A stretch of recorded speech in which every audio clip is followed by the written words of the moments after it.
Assalamualaikum dear students, welcome to your channel The Anatomy Canvas. In today's session, we will explore one of the most important bone of the human skeleton, that is the hip bone. So this hip bones is a vital part of the pelvis. It is providing strength and stability and support to the body's weight while walking, standing and other movements. So we will look at its different anatomical parts, the ilium, the ischium and the pubis, all of these, and also study their landmarks in detail. Along the way we will also discuss various muscles which are attached to it, and by the end of the lecture you will be able to identify the features confidently and appreciate the role of the hip bone in anatomy and also in the biomechanics. So this one is the hip bone, and this hip bone it has basically formed by the three bones which ossify during the prenatal life. So here you can see this whole upper part is called the ilium, this the antero-inferior part is the pubis, and this postero-inferior part is the ischium. Then this ilium, first I will show you how to hold this position in anatomical position. So here you can see this prominent point is the anterior superior iliac spine, and this point is the pubic tubercle. So these 2 points, they should be in one position. Second, on posterior aspect, you can see over here in this area that this is the acetabulum.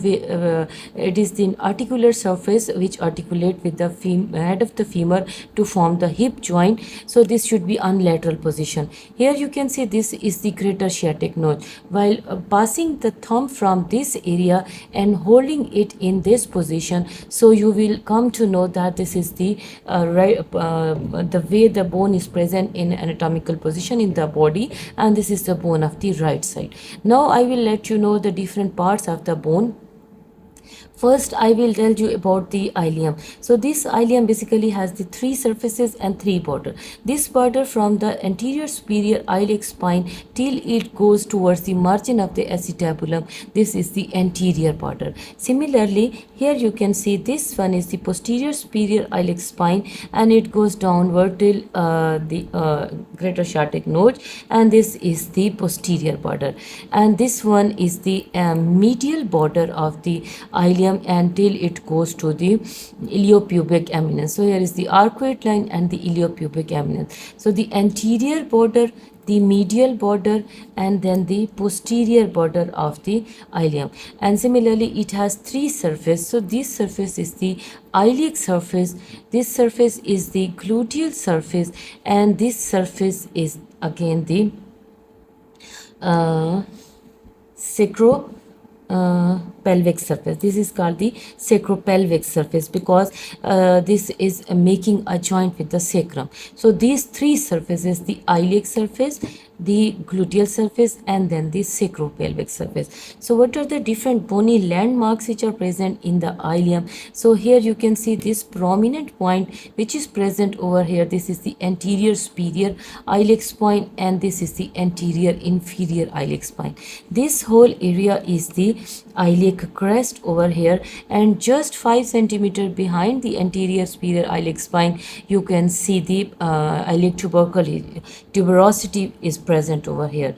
Then this area is the anterior 2/3 of the iliac crest, and this area is the posterior 1/3 of the iliac crest. So this anterior 2/3 of the iliac crest, it has an outer lip over here, it has an inner lip over here, and it has a medial part. Similarly, the posterior area has 2 surfaces. This surface is medial one and this surface is lateral one, and in between these surfaces there is the crest which is present, which is separating these 2 surfaces from each other. Then you can see this is the posterior superior iliac spine, and here you can see the posterior inferior iliac spine over here. So these are the different, the anterior superior, anterior inferior, posterior superior, posterior inferior, the ventral 2/3 of the iliac crest, and the dorsal 1/3 of the iliac crest. This whole area is the iliac fossa. This is the sacropelvic surface. Again, this sacropelvic surface has the three parts. This area is called the tuberosity. This is the tuberosity. This area is the roughened area which articulate with the sacrum. This is called the articular surface, and this area is the pelvic surface. Pelvic area which is smooth, which is forming the part of the true pelvis.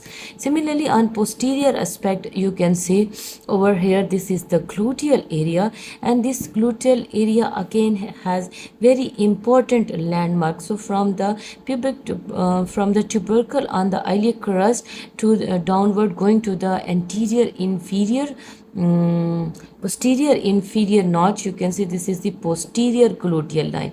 Then from the highest point, the pubic tubercle, you can see the another line going downward like this, and this is the posterior anterior gluteal line. And then from this area you can see the another line which is the inferior gluteal line. So the three gluteal lines, while holding the position bone in its proper position, and you will see over here the anterior will be present in this area, the posterior, and then the inferior. So three gluteal lines which are present, and these three gluteal lines show different areas to which the different gluteal muscles are attached. Now moving on to the pubic bone. So pubic bone has the body, and it has the superior ramus, and it has the inferior ramus. So this one is the body of the pubic bone. While putting it in anatomical position, you can see over here that this area is the anterior surface of the body of the pubic bone. This area is the posterior surface or the pelvic surface of the body of the pubic bone, and this rough area is the articular area where it is forming a joint with the other pubic bone to form the pubic symphysis. So here you can see this is the ramus of the superior ramus of the pubic bone. This superior ramus again has three borders and three surfaces. This one is the superior border, which is also called the pecten pubis, and it is continuous over here with the iliopubic eminence and then the arcuate line of the ilium. So this is the pecten pubis or the superior pubic ramus. Here you can see this one is the inferior pubic ramus, and in superior pubic border, inferior pubic border, and here you can see the anterior pubic border, anterior border of the superior ramus of the pubis bone. So this superior ramus has three borders: the superior, the inferior, and then the anterior border. Similarly, it has three surfaces. So this surface which is present between the pecten pubis or the superior border and the anterior border, this surface is called the pectineal surface. The surface which is present between the superior and inferior border is called the pelvic surface. It is forming part of the true pelvis, and the part which is present between the over here below this anterior border, this is called the obturator surface. So these three surfaces of the pubis bone over here, and this is the superior ramus, the body, and then the inferior ramus. This inferior ramus, then it is continuous with the inferior ramus of the ischium, forming the conjoined ischiopubic ramus. So then another important point you must remember that this whole is the ilium in this area, and from here you can see this area to this one is the pubis, and this is the ischium. On posterior aspect, important point to remember is this is the acetabulum, and out of this 2/5 of acetabulum is formed by this area is 2/5 of acetabulum. It is formed by the ilium, and 1/5 formed by the pubis, and again another 2/5 formed by the ischium. Then while putting it in anatomical position over here, so you can see this ischium has a body and it has a ramus. So this is the body of the ischium and the ramus of the ischium. So this body again has the three borders. This one is the anterior border, which is forming the boundary of the obturator foramen over here. This one is the lateral border, you can see over here, and behind in this location you can see this one is the posterior border, which become continuous with the posterior border of the iliac bone. So this is the posterior border. So as these are the three borders, then again it has three surfaces. This surface which is present over here, this is called the pelvic surface. The surface which is present on the posterior aspect and it is becoming continuous with that of the posterior surface of the pelvic bone, this is called the dorsal surface. And the surface which is present over here, this is called, here you can see in this area which is in just below the acetabulum. So you can see over here in this area, this surface is called the femoral surface. So these three surfaces of the bone, the pelvic surface, the femoral surface, and then the dorsal surface of the body of the ischium. This is the combined ischiopubic ramus. It has two borders, the one which is forming the boundary of the obturator foramen and other which is present over here, and the two surface, the inner surface and then the outer surface. So again a quick revision, this bone has three, it is basically formed of the three bones, the ilium, the ischium and the pubis. This ilium has three surfaces, the iliac surface, the sacropelvic surface and then the gluteal surface. This is the area of the acetabulum which is formed by all the three bones, 2/5 by the ilium, 2/5 by the ischium and 1/5 by the pubis. This is the body of the pubis, the superior ramus and inferior ramus of the pubis. This is the ramus of the ischium forming conjoined ischiopubic ramus. This is the body, this one is the ischial spine over here. This is the anterior superior iliac spine, the anterior inferior iliac spine, then the iliac crest over here. Then the posterior superior iliac spine, posterior inferior iliac spine. Here is the ischial tuberosity. In this area you can see the ischial tuberosity over here, and this one is the part of the pubic bone which is forming the pubic symphysis. So these are the basic landmarks, and now we will see the different muscle attachments on it. Now dear students, I will tell you the different muscles which are attached to this bone. So first I will hold this bone in anatomical position to show you the location of the different muscles in it. So here you can see this is the iliac surface of the ilium, and the muscle which is present in this location which is taking origin, this is the iliacus muscle. So here you can see this is the ventral 2/3 of the iliac crest and dorsal 1/3 of the iliac crest. So when from the ventral 2/3 of the iliac crest, you can see first the muscle which is present on the outer lip is the tensor fasciolata, and then the external oblique muscle which is present over here. Then from the intermediate area you can see in the center, this is the internal oblique muscle which is present, and then over here from the inner lip you can see over here, this is the transversus abdominis muscle which is present over here. From this area now you can see over here that this is the quadratus lumborum which is taking origin from the inner lip, and from the outer lip from this area you can see the origin of the latissimus dorsi muscle. Now from the posterior third of the iliac crest you can see over here that this is the origin of the erector spinae muscle which is present over here. Also on the posterior aspect you can see this is the gluteal surface of the hip bone, and from the gluteal surface of the hip bone, this one is the superior gluteal line, the anterior gluteal line over here, and the inferior gluteal line.